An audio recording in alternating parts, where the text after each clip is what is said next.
Hi friends, welcome to my channel. ಇವತ್ತು paneer fried rice ಮಾಡ್ತೀನಿ. ಪನ್ನೀರು ಚಿಕ್ಕ ಚಿಕ್ಕದಾಗಿ ಕಟ್ ಮಾಡ್ಕೊಂಡಿರೋದು, ಬಟಾಣಿ ಬೇಯಿಸಿಕೊಂಡಿದ್ದೀನಿ, ಕೊತ್ತಂಬರಿ, ಗರಂ ಮಸಾಲ, ಅರಿಶಿನ ಪೌಡ್ರು, ಧನಿಯಾ ಪೌಡ್ರು, ಸಾಲ್ಟು, ಚಿಲ್ಲಿ ಪೌಡ್ರು, ಬೆಳ್ಳುಳ್ಳಿ, ಶುಂಠಿ, ಆಯಿಲು, ಈರುಳ್ಳಿ ಹೂವು ಚಿಕ್ಕ ಚಿಕ್ಕದಾಗಿ ಕಟ್ ಮಾಡ್ಕೊಂಡಿದ್ದೀನಿ, ಕ್ಯಾಪ್ಸಿಕಮ್ಮು, ಕ್ಯಾರೆಟು, ಸ್ವಲ್ಪ ಪಲಾವ್ ಸಾಮಾನು, ಈರುಳ್ಳಿ. ರೆಸಿಪಿ ಮುಗಿಯೋಷ್ಟೊತ್ತಿಗೆ ಒಂದು ಸಣ್ಣ ಕತೆ. ಒಂದೂರಲ್ಲಿ ಒಂದು ರಾಜ ಇದ್ರಂತೆ. ಅವ್ರಿಗೆ 7 ಜನ ಹೆಣ್ಮಕ್ಳಿದ್ರಂತೆ. ಒಂದಿನ ಎಲ್ಲನೂ ಕುಂಡಿಸ್ಕೊಂಡು, ರಾಣಿನೂ ಕುಂಡಿಸ್ಕೊಂಡು, ನಿಮ್ಗೊಂದು ಮಾತು ಕೇಳ್ತೀನಿ, ಹೇಳ್ತೀರಾ ಅಂತ ಹೇಳಿದ್ರಂತೆ. ಏನು ಹೇಳಿ ಅಂತ ಕೇಳಿದ್ರಂತೆ. ಅದೃಷ್ಟ ಅನ್ನೋದು ನನ್ನಿಂದ ಬಂತಾ ಇಲ್ಲ ನಿಮ್ಮಿಂದ ಬಂತಾ ಅಂತ ಕೇಳಿದ್ರಂತೆ. ನಿಮ್ಮ ಮಾತಿನ ಅರ್ಥ ಏನೂ ಗೊತ್ತಾಗಿಲ್ಲ ಅಂತ ಹೇಳಿದ್ರಂತೆ. ಅದಕ್ಕೆ ನನ್ನ ಹೊಟ್ಟೆಲಿ ಹುಟ್ಟಿ ನೀವು ಅದೃಷ್ಟ ಮಾಡಿದ್ದೀರಾ ಇಲ್ಲ ನಿಮ್ಮ ತಂದೆಯಾಗಿ ಹುಟ್ಟಿ ನಾನು ಅದೃಷ್ಟ ಮಾಡಿದ್ದೀನಾ, ಒಟ್ಟಿನಲ್ಲಿ ಅದೃಷ್ಟ ನನ್ನಿಂದನಾ ನಿಮ್ಮಿಂದನಾ ಅಂತ ಕೇಳಿದ್ರಂತೆ.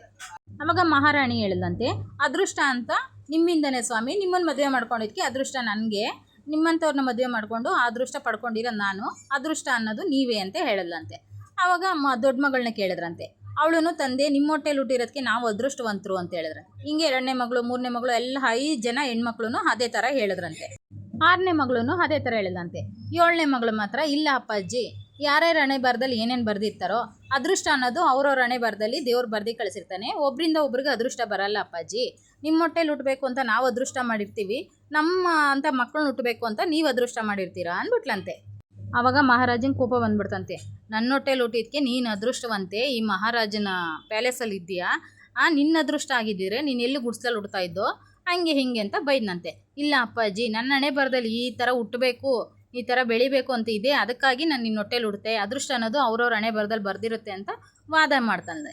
ಆವಾಗ ನನಗೆ ಎದುರುತ್ರ ಹೇಳ್ತೀಯಾ, ಹಂಗಾದರೆ ನನ್ನಿಂದ ನಿನ್ಗೆ ಅದೃಷ್ಟ ಇಲ್ಲ, ನಿನ್ನ ಹಣೆ ಬರದಲ್ಲೇ ದೇವ್ರು ಅದೃಷ್ಟ ಬರೆದು ಕಳ್ಸಿದ್ಕೆ ನೀನು ನನ್ನ ಹೊಟ್ಟೆಲಿ ಹುಟ್ಟಿರೋದಾ? ಅಪ್ಪ ನಿನ್ನಿಂದ ನನಗೆ ಅದೃಷ್ಟ ಅಂತ ಒಂದು ಮಾತು ಹೇಳಿಲ್ವಲ್ಲ, ನಿನ್ನ ಅದೃಷ್ಟ ನಾನು ಚೆಕ್ ಮಾಡ್ತೀನಿ ಅಂದ್ಬಿಟ್ಟು ಒಂದು ತುಂಬ ಬಡವನಿಗೆ ಕೊಟ್ಟು ಮದುವೆ ಮಾಡಿ, ತುಂಬ ದೂರ ಕಾಡಲ್ಲಿ ಒಂದು ಗುಡಿಸ್ಲಾಕಿ ಇಬ್ಬರನ್ನೂ ಕರ್ಕೊಂಡೋಗಿ ಅಲ್ಲಿ ಬಿಟ್ಬಿಟ್ರಂತೆ. ಆವಾಗ ಮಹಾರಾಣಿ ಆಗಲಿ ಮಕ್ಕಳಾಗಲಿ ಮಹಾರಾಜರಿಗೆ ಎದುರುತ್ರ ಹೇಳಿಲ್ವಂತೆ. ಫ್ರೆಂಡ್ಸ್, ಕತೆ ಮುಂದುವರಿಯುತ್ತೆ, ನೆಕ್ಸ್ಟ್ ಎಪಿಸೋಡಲ್ಲಿ ಹೇಳ್ತೀನಿ. ನನ್ನ ಅಡುಗೆ ಆಗಲಿ ನನ್ನ ಕತೆಗಳಾಗಲಿ ಇಷ್ಟ ಆದರೆ ಪ್ಲೀಸ್ ಸಪೋರ್ಟ್ ಮಾಡಿ, ಸಬ್ಸ್ಕ್ರೈಬ್ ಮಾಡ್ಕೊಳ್ಳಿ ಪ್ರೇಮಲತಾ ಯೂಟ್ಯೂಬ್ ಚಾನಲ್, ಲೈಕ್ ಮಾಡಿ, ಶೇರ್ ಮಾಡಿ.